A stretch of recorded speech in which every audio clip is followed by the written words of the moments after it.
Ẹ̀yin èèyàn lé o lẹ ṣe ẹ káàbọ̀ sí Mashola Gist. Ṣé àlàáfíà ni ẹ wà? Ẹ kú ọ̀sẹ̀ tuntun. Ọjọ́ Monday yìí á san èmi àti yín sí owó, ọlá, àlàáfíà, ìdùnnú, ìbùkún, ìgbéga ní ọlá Ọlọ́run. Gbogbo ẹ̀yin tí ẹ̀ ń ṣe ọjọ́ ìbí lónìí, happy birthday, long life and prosperity. Ẹ̀mí yín á ṣe púpọ̀ ọdún láyé. Ọ̀rọ̀ tí a gbọ́ ó yà wá lẹ́nu lórí ọ̀rọ̀ nǹkan tó ń ṣẹlẹ̀ sí gbogbo àwọn àǹtí wa gbogbo tí a ti mú wá bí wọ́n ṣe ń bínú wípé kábíyèsí ò lè gbé Queen Naomi lọ sí ilé London, wípé àwọn ṣe báyìí, àwọn ṣe báyìí.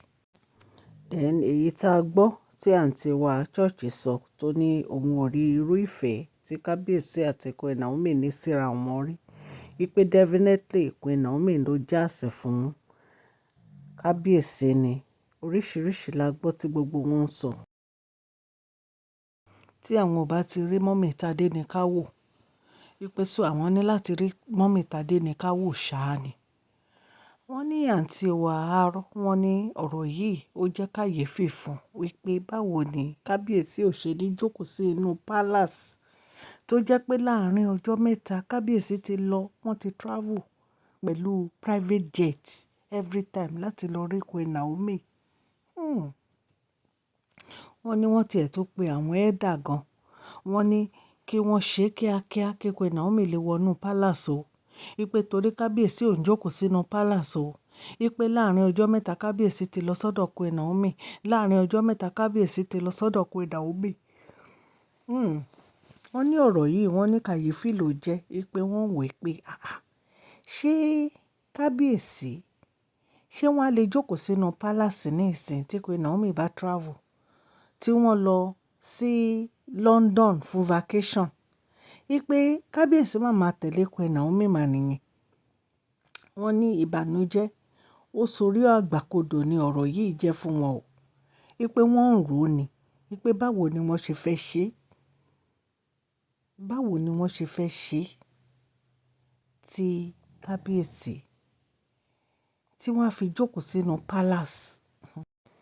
Ẹ̀yin èèyàn lé, ọ̀rọ̀ yìí ó jẹ́ kàyéfì fún àwa tá à ń sọ̀rọ̀ yìí, nítorí pé àwa mọ̀ wípé ìfẹ́ òtítọ́ òun ní kábíyèsí ní sí Queen Naomi.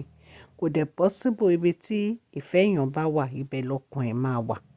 Nǹkan tó fà á nìyẹn tó jẹ́ pé every time ni kábíyèsí máa ń lọ sọ́dọ̀ Queen Naomi, tó dẹ̀ jẹ́ pé ó ń bí àwọn sisi wa gbogbo yìí nínú.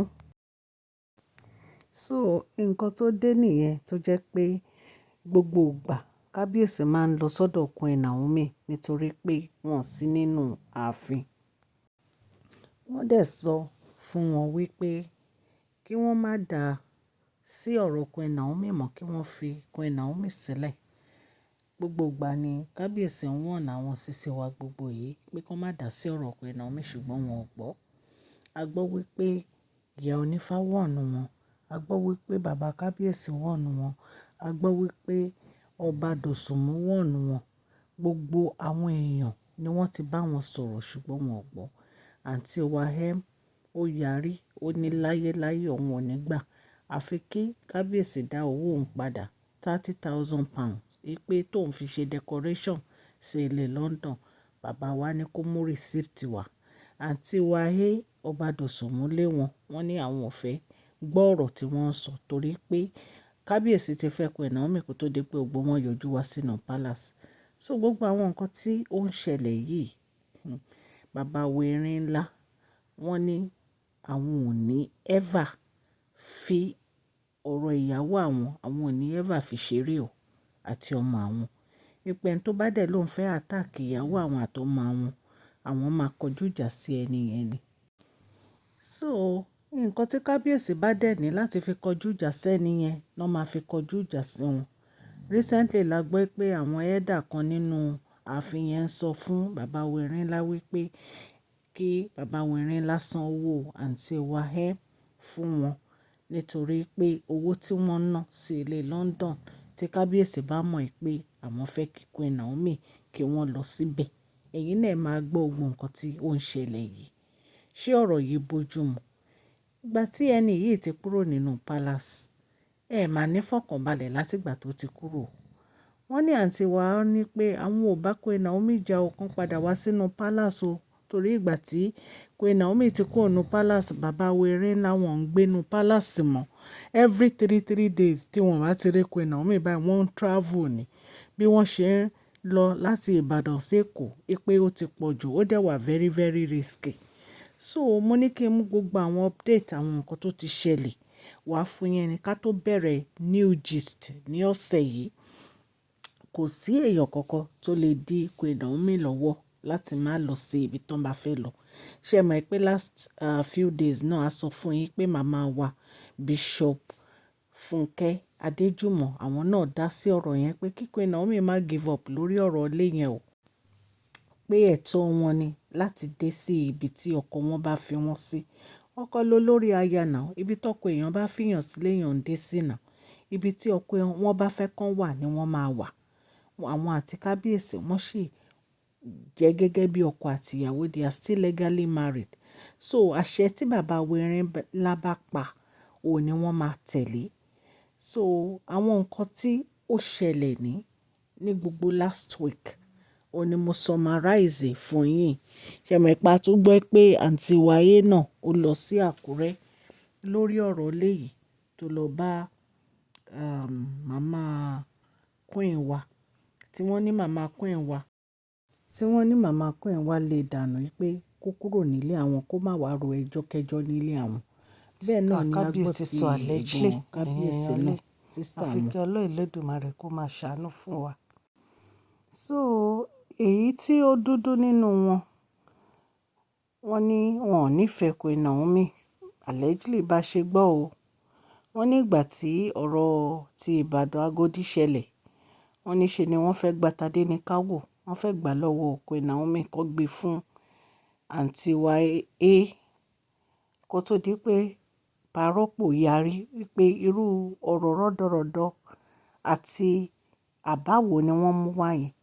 Wípé láyéláyé kò sí ẹni tó lè gba ọmọ Queen Naomi lọ́wọ́ wọn o. Ẹ̀yin èèyàn, oríṣiríṣi ìgbésẹ̀ ni wọ́n ti gbé nínú ààfin yẹn. Ọlọ́run nìkan ni ò fún wọn ṣe. Ìgbà tí ẹ wá yarí wípé Queen Naomi kán má wá sí inú ààfin, tó jẹ́ pé ìjà léèní wàhálà lọ́la. Nǹkan tí Queen Naomi fi rọra jókòó sí Royal Mansion nìyẹn. Ìgbà tí wọ́n dẹ̀ rí pé Queen Naomi fẹ́ lọ sí London ní ìsìn fún vacation, wọ́n ní wàhálà bá wọn ní inú ààfin. Gbogbo wọn ò ní ìsinmi lórí ọ̀rọ̀ yẹn. Ṣé ẹ máa ní kí Queen Naomi má travel ni? Àbí kí ló dé? Àbẹ́yìn ni kábíyèsí. Kábíyèsí ló ní decision láti sọ ibi tí wọ́n fẹ́ kí ìyàwó wọn wà. Ẹ̀yin kọ́ lẹ máa sọ pé ibi báyìí ló yẹ kí ìyàwó wọn wà. Àbẹ́yìn ò kí ń travel. Kò sí kankan tí ò kí ń travel nínú yín. Ó ṣe wá jẹ́ ìgbà tí Queen Naomi fẹ́ travel ní wàhálà bá yín, because ẹ ti mọ̀ pé kábíyèsí máa lọ bẹ̀. Nǹkan tó ń ṣe yín nìyẹn, kò sí nǹkan mi. Ẹ ti mọ̀ pé bàbá wẹ̀rẹ̀ ńlá máa travel pẹ̀lú Queen Naomi. Ẹ ti mọ̀ pé tí Queen Naomi bá lọ fóṣù kan, ọ̀sẹ̀ méjì ẹ̀ ní rí kábíyèsí nínú palace yẹn.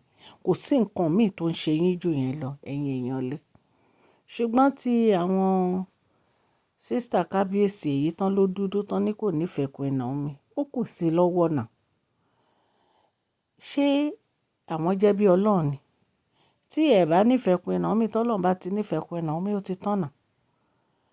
So àwọn ìwà tí àwọn olórí yẹn ń rí náà ni tí wọ́n fi ń ṣe nǹkan tó ń ṣe. Torí tó bá jẹ́ pé ẹ̀yin ẹ nífẹ̀ẹ́ Queen Naomi tó jẹ́ ẹ̀yin family kábíyèsí, àwọn sísí wa gbogbo wọn ni máa wùwà tó ń wù nínú ààfin. Ṣùgbọ́n nígbà tó jẹ́ pé ọ̀tọ̀ ni nǹkan tí wọ́n máa sọ lójú wọn, ẹ̀yin lẹ ń fún wọn ní àṣẹ àti àǹfààní láti máa wu àwọn ìwà tí wọ́n wù yìí. Ẹ̀yin ni. Because tó bá yẹ pé ẹ fi ọwọ́ so wọ́pọ̀, gbogbo àwọn ìwà tó ń wù yẹn wọn ni máa wù. Ẹ̀yin èèyàn lé.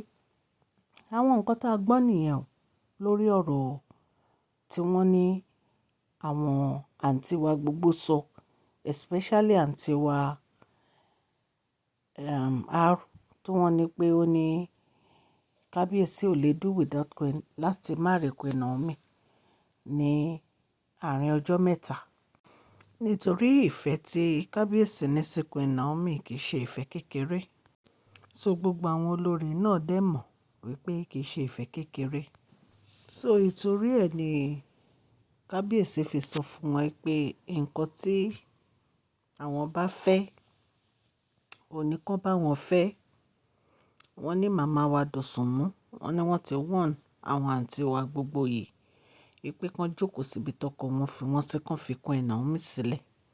Ìyá Onífá àwọn náà sọ the same thing wípé kán jókòó síbi tí ọkọ wọn fi wọ́n sí o, nítorí tán bá lọ gbé ọwọ́ kọ́wọ́, nǹkan tí ojú wọn bá rí kán fara mọ́. Ẹ̀yin èèyàn lè nǹkan tá a gbọ́ nìyẹn, tá a ní ká mú wá fún yín. Ọlọ́run Elédùmarè ọba láàánú á wà pẹ̀lú gbogbo etí tó ń gbọ́ mi o. Ọ̀sẹ̀ yìí á sọ yín sówó, á sọ yín sọmọ, á sọ yín sí àlàáfíà. Ìní ní ọjọ́ ajé, ajé á bá wa gbé o. Ajé á bá wa, á fi ilé wa ṣe ibùgbé. Ẹ̀yin èèyàn lé, mo dúpẹ́ lọ́wọ́ gbogbo etí tó ń gbọ́ mi ní ilé lóko àti lẹ́yìn odi. Àwọn orúkọ tí mo ti rí àti account number màá tún pè ní àárọ̀ yìí. Mo rí màmá wa Grace Adeleke. Mo rí Adenike Sikirat. Mo rí Alàgbé Fatima Àkànkẹ́. Anita Ifemena. Ebire Sarah. Mary Ogunkunade. Fisáyọ̀ Olúgbádéhàn. Julie Okunola. Abisoye Okunbanjo. Olúwaṣeun Òní. Fúnmi Abítóyè. Ìdòwú Àlàbí Ìsáná. Gbogbo àwọn orúkọ tí mo rí nìyí. Tí ẹ bá gbórúkọ yín, ẹ text mi àbí kẹ́ send email sí mi lórí masholagistv@gmail.com. Kẹ́ send orúkọ yín àti account number yín. Ọlọ́run Elédùmarè á ran gbogbo etí tó gbọ́ mi lọ́wọ́ o. Ẹ dẹ̀ mọ̀ pé on the 14 ni the last day. Ọlọ́run á wà pẹ̀lú gbogbo wa o. Orúkọ mi ni Mashola kò yí padà. À ń sọ̀rọ̀ nípa celebrity gist, royal gist, politics àti gbogbo nǹkan tó ń ṣẹlẹ̀ ní agbègbè orílẹ̀-èdè bàbá wa ní ilẹ̀ Nàìjíríà. Tẹ́ bá ti subscribe, kí lẹ̀ ń dúró ṣe? Ẹ tẹ notification bell yín kẹ́ subscribe so that a bá ti post any gist ẹ máa rí. Òkè òkè ni ọlá yín á máa lọ, ọlá yín ò ní lọ ìsàlẹ̀ láíláí. Ẹ má gbàgbé kẹ́ fún fídíò yìí ní thumbs up o. Ó ṣe pàtàkì o. Ẹ̀yin tẹ́ ti subscribe, ẹ tètè subscribe o so that ẹ máa gbádùn gist ọ̀fẹ́. Please share this video, like and subscribe. God bless you all. Mashola Gist TV. Love you all.